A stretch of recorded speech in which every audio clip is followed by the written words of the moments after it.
Hello, everyone. I'm delighted to have this opportunity to join with you this week in highlighting and celebrating the beauty of Catholic education in Alberta. Our distinctiveness as an educational system is captured by what we call the 5 marks, or identifying characteristics of Catholic education. On each day of this week, the bishops of Alberta will be offering their thoughts on one of these. As the week opens, I'm sharing with you a reflection on the first, namely our biblically grounded conviction that each and every person is created in the image of God. In our day, image has become a powerful force in the lives of our students. Contrasting our society's approach to image with that of the Church will highlight clearly the distinctiveness and the necessity of our educational approach. Within Western culture generally today, image has become a powerful and largely negative influence, especially upon our young people. We need only consider what circulates in social media messaging about body image, the image conveyed by attire, or images of success.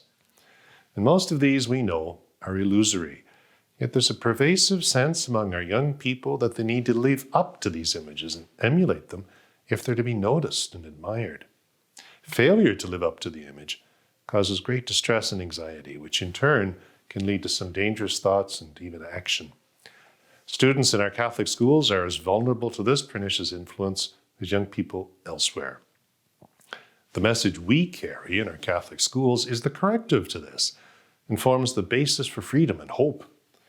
We insist on the inherent dignity and unconditioned beauty of each individual. And this conviction arises from the particular understanding of image that informs our self-understanding, namely our creation in the image of God. This term means that God has created the human being for a relationship of covenant love.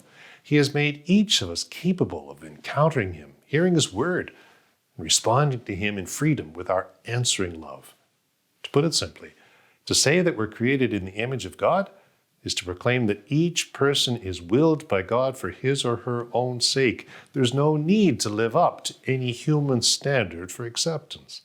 God's love is absolutely unconditional. Each person is desired by God, loved by God, and in the eyes of God, necessary. When we help our students and one another realize and accept our creation in the image of God, we assist them to know that it's beautiful that they exist simply as they are and that they count. They matter. Moreover, and it's good to stress this, created in the image of God means that we're awaited.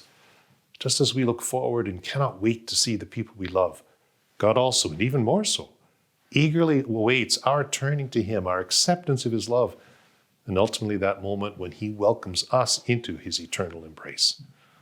The Catholic understanding of image clearly runs counter to that of Western culture. For that very reason, it is of vital importance for the well-being and hope of our students that we help them to grasp this and accept just how precious they are in the eyes of God, and therefore in our own as well. By our embrace of all that's meant by our creation in the image of God, the distinctiveness and beauty of Catholic education shines forth as a precious and necessary gift for our students, our families, and indeed for our province. God bless you all.